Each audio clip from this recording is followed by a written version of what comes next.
You know, the hardest part about cutting out cabinets isn't cutting them out. It's about the math involved in making the cut list. So I built a way to handle that. And as I'm getting older, I only have a few goals left in life. Making an accurate cut list and making the perfect margarita. Still working on that margarita. And this is what I use to cut out all my parts.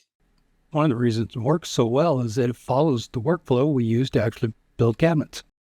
Everything's laid out in the order that you would actually build.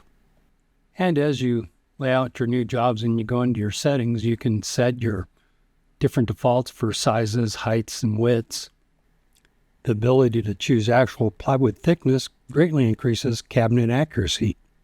There's a multitude of different settings we can choose at the settings level. This is the part that used to slow me down the most.